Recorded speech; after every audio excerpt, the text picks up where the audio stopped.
Hello বন্ধুরা, good morning. আরও একটা নতুন ব্লগে তোমাদের সবাইকে অনেক অনেক ওয়েলকাম আর অনেক ভালোবাসা। আজকে হলো শনিবার আর আজকে ব্লগটা স্টার্ট করতে একটু দেরি হয়ে গেল। আর কি বলো তো, আমি একদম সকালের দিকে ব্লগ স্টার্ট করি না। মেন ব্যাপার হচ্ছে হয়তো হ্যাঁ ঠিক কথা, একদম যে অনেক সকালে আমি উঠি তা নয়, কিন্তু আবার এটাও একটা ব্যাপার। সকালের দিকে যেমন ধরো আমাদের ব্রেকফাস্ট খাওয়া হয়ে গেছে, টুকটাক কিছু কাজকর্ম থাকে সেগুলোও কমপ্লিট করা হয়ে গেছে। সকালে না তখন খুব তাড়াহুড়ো থাকে, মেনলি বেরোবার একটা তাড়া থাকে। হয়তো ছেলে বেরোয় বা ওর বাবা বেরোয়, তো তখন আর ক্যামেরা নিয়ে ভিডিও করব সেই সময়টা থাকে না।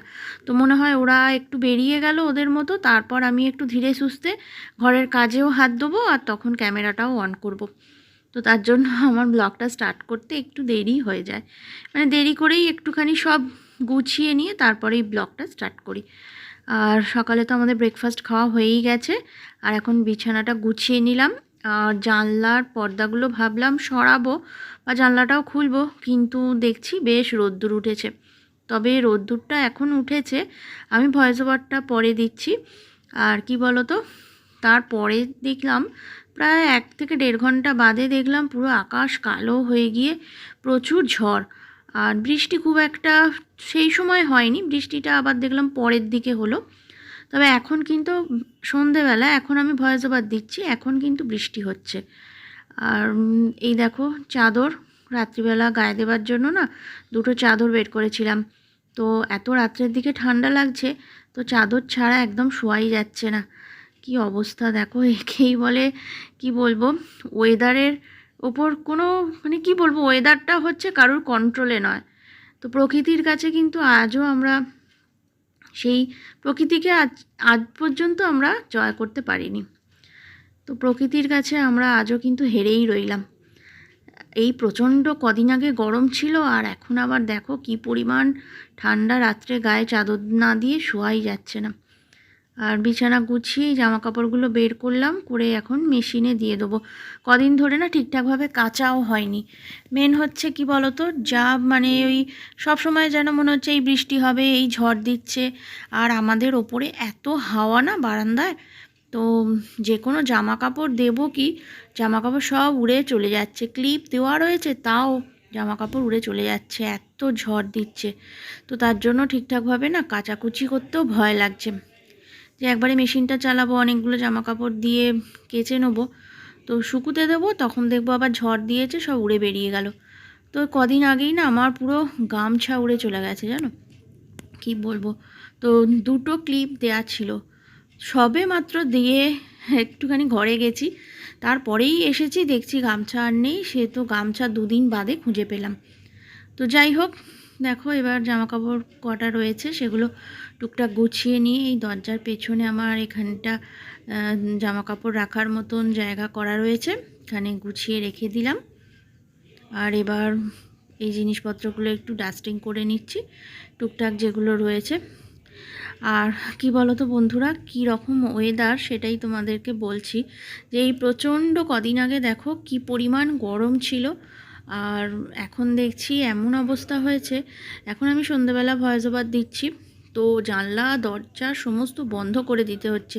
মানে জানলার সামনে আমি বসতে পারছি না, এত আমার গায়ে পুরো কাঁটা দিয়ে উঠছে, এত ঠান্ডা হাওয়া, মানে একটা জোলো হাওয়া। আর আমাদের উপর দিকে যেন বেশি হাওয়া, সবটাই বেশি বেশি জানো তো, যেমন রোদটাও বেশি, তেমনি হাওয়াও যখন দেয় তখন খুব জোর হাওয়া চলে, আর ঠান্ডাটাও বেশি, সবই বেশি। আর যখন বৃষ্টিটা হয় তখন বৃষ্টির ঝাড়টাও দেখি খুব বেশি, তো সেটা তো হবেই। আর উপর দিকটা ফাঁকা বলে না এই প্রবলেমগুলো জানো তো। তো যাই হোক, দেখো এইখানটা ভালো করে ঝেড়ে পরিষ্কার করে নিলাম, নিয়ে এবার পাশের ঘরে চলে এলাম। তো ছেলে ছিল, দেখতেই পাচ্ছ ল্যাপটপটা খোলা রয়েছে, ও এখন টয়লেট গেছে। তো আমি ভাবলাম যে এই সুযোগে একটু, এই ঘরটাতে একদমই তোমাদের সাথে শেয়ার করা হয় না, মানে ওই যে বললাম ও চলে আসে, ও এসে এখানে এই যে ওর কাজকর্ম নিয়ে বসে পড়ে, তখন আর এ ঘরে খুব একটা ঢুকি না। তো এই ঘরে ঢুকে ক্যামেরা অন করে ভিডিও করতে তখন অসুবিধা হয়। আর এবার বোতল ভরতে বসেছি, সব কটা বোতল দেখছি ফাঁকা। আর এখন ওই জন্য পিওরিটে জল ঢাললাম, ঢেলে এবার সব কটা বোতল নিয়ে একদম বসে পড়েছি। একবারে বোতলগুলো সব ভরে নিয়ে কটা ফ্রিজে ঢোকাবো। তবে কি বলতো, এখন ফ্রিজে ঢোকাবারও খুব একটা প্রয়োজন হচ্ছে না, যেহেতু একটু ঠান্ডা ঠান্ডা মতন ওয়েদার রয়েছে। তার জন্য এখন ওই ঠান্ডা গরম মিশিয়ে যে জলটা খাওয়া হচ্ছিল সেটা কিন্তু আর প্রয়োজন হচ্ছে না। এখন নর্মাল জল যেরকম খাওয়ার সেরকমই খাওয়া যাচ্ছে। এই পর্যন্ত আমার ভিডিওর সঙ্গে যারা রয়েছো, যারা অর্থাৎ ভিডিওটা দেখছো, তো তাদের সবাইকে অনেক ধন্যবাদ জানাই আমার ব্লগটা বা ভিডিওটা দেখার জন্য। আর কি বলো তো, তোমাদের যদি আমার ভিডিওটা ভালো লাগে তো অবশ্যই একটা লাইক করে দিও, কারণ তোমাদের একটা লাইক আবার ভিডিওটা আরও অন্যজনের কাছে পৌঁছে যাবে। আর আর তোমরা যদি পরবর্তী সময়ে মানে আগামী দিন আমার ভিডিও দেখতে চাও, তো তাহলে আমার চ্যানেলটা কিন্তু সাবস্ক্রাইব করে রাখতে পারো। তাহলে আগামী দিনেও তোমরা আরও নতুন ধরনের সুন্দর সুন্দর ভিডিও দেখতে পাবে। তো এবার দেখো, ঘরের কাজকর্ম করতে করতে রান্নার দিকেও চলে এসেছি। রান্না বসিয়ে দিলাম। তো কলমি শাক ভাজা করছি, আর তার সাথে চিকেন করেছিলাম, তো সেগুলো আর শেয়ার করিনি আজকে। রান্নার দিকটা খুব একটা বেশি, ওই শাক ভাজাটা করার পর তারপর চিকেন করে নিয়ে ব্যাস রান্না হয়ে গেছে। আর এরপর দেখো গ্যাসটা ভালো করে মুছে পরিষ্কার করে নিচ্ছি। নিয়ে এবার গ্যাসের টেবিলটাও ভালো করে মুছে পরিষ্কার করব। কিছু বাসন ছিল সেগুলোকেও আবার মাজলাম। তো বাসনটা মেজে আগে কমপ্লিট করে রেখে দিয়েছি, আর এখন গ্যাসটা মুছে পরিষ্কার করে নিচ্ছি। আর কি বলো তো বন্ধুরা, এইটা শনিবারের ব্লগ। আমার শনিবার দিন রাত্রে এই ব্লগটা ছাড়ার কথা ছিল, কিন্তু বাড়িতে একটু লোকজন এসে গিয়েছিল, তো তার জন্য আর তখন ছাড়তে পারিনি, তার জন্য দেরি হয়ে গেল। তো এটা আজকে সোমবার দিন ছাড়তে হচ্ছে। আর রবিবার দিন আমি ছিলাম না, তো রবিবার দিন তোমরা দেখতে পাবে। আগামী দিন আবার ওই ব্লগটা আমি পোস্ট করব, তো তখনই তোমরা বুঝতে পারবে। তো যাই হোক, দেখো এবার রান্নার দিকটা গুছিয়ে এবার ঘরটা ঝাঁট দিয়ে নেবো। ঘরটা ঝাঁট দিয়ে ঘরটা মুছবো।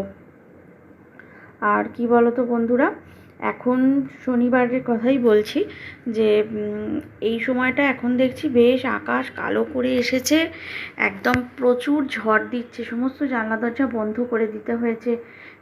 মানে এটা আমাদের এখানে হচ্ছে, সব জায়গায় হচ্ছে কিনা বলতে পারবো না, তবে এই একটু আগে যে পরিমাণ রোদ্দুর উঠেছিল, মানে রোদ্রের তাপ ছিল, এখন আবার পুরো আকাশ কালো হয়ে গেছে। মনে হচ্ছে খুব জোর ঝড় বৃষ্টি হবে। তো যাক, এরকম ঝড় বৃষ্টি হলে একাধারে সুবিধা কি হয়, ওয়েদারটা বেশ ঠান্ডা ঠান্ডা থাকবে, কিন্তু ঝড়টা হলে আবার একটু প্রবলেমই হয়। তো যাই হোক, এবার ঘরটা মুছে নিচ্ছি। এই ঘরটা মুছবো, মুছে এখনও পাশের ঘরটা মুছে ডাইনিং মুছবো। এখনও পরপর প্রচুর কাজ রয়েছে, তারপর স্নান করব, করে খাওয়া দাওয়া করব। তো তোমাদের সাথে কথা বলতে বলতে আমার ঘরের কাজকর্ম, ঘর ঝাঁট দেওয়া, মোছা, রান্নাবান্না সব কিছুই প্রায় কমপ্লিট হয়ে গেল। আর এরপর কিছু কাঁচা রয়েছে, মানে হাতের কাঁচা রয়েছে। মেশিনে তো কিছু কাঁচা বসিয়েছি, সেগুলো মেশিনে হয়ে গেছে, ওগুলো আবার চকুতে দিয়ে দেবো। কিন্তু হাতেও কিছু কাঁচা রয়েছে, জানো তো। আর একে তো ওয়েদারটা বৃষ্টি হচ্ছে সারাদিন ধরে, আর চারিদিকেই জল কাদা হয়ে রয়েছে। তার মধ্যে আমার ছেলে খেলতে গিয়েছিল, খেলে আর গোটা প্যান্ট ভর্তি কাদা মাখিয়ে নিয়ে এসেছে। তো এই সমস্ত জামা কাপড়গুলো না আবার মেশিনে দেওয়া যায় না, তো তাহলে আবার মেশিনটা দেখব খুব তাড়াতাড়ি অপরিষ্কার হয়ে যাচ্ছে। তো এইগুলোকে হাতেই কাচতে হয়। আর তাছাড়া এই জায়গাগুলো মানে যে কাদা মাখা অংশগুলো, এগুলো হাতে করে বেশ ভালো করে ঘষে ঘষে রগড়ে রগড়ে কাচতে হয়, না হলে হয় না। আর মেশিনে দেখো, মেশিনে আমরা কাচাকুচি করি ঠিকই, কিন্তু সেইভাবে ময়লা কিন্তু মেশিনে পরিষ্কার হয় না। তো কাচাকুচি কমপ্লিট করে স্নান করে নিলাম, আর স্নান করে এখন খাওয়া দাওয়াও কিন্তু হয়ে গেছে। খাওয়া দাওয়া কমপ্লিট করে এবার মেশিন থেকে জামা কাপড়গুলো বের করে এখন ভালো করে শুকনো করতে দিয়ে দিচ্ছি। আর দেখে বুঝতেই পারছো কি পরিমাণ হাওয়া দিচ্ছে। আর এখন কিন্তু খুব একটা বেশি সময় নয়, কিন্তু চারিদিকটা দেখো যেন কীরকম অন্ধকার হয়ে এসছে, মনে হচ্ছে যেন সন্ধে হয়ে যাচ্ছে। কিন্তু এখন ওই 3টে সাড়ে 3টে কি ম্যাক্সিমাম হলে 4টে হবে, তার বেশি নয়, কিন্তু তাও যেন মনে হচ্ছে চারিদিকটা অন্ধকার হয়ে গেছে। তো যাই হোক বন্ধুরা, চলো ঘরের কাজকর্ম সব কিছুই তোমাদের সাথে শেয়ার করলাম। আর আজকের ব্লগটা আমি কিন্তু এখানেই শেষ করছি। আর তোমরা যদি আমার সাথে থাকতে চাও তো অবশ্যই আবারও বলছি, আমার চ্যানেলটা সাবস্ক্রাইব করে দিও, দিয়ে আমার পাশে থেকো। তো আজকের মতো এত অবধি, আবার তোমাদের সাথে দেখা হচ্ছে নেক্সট ব্লগে। আজকের মতো টাটা।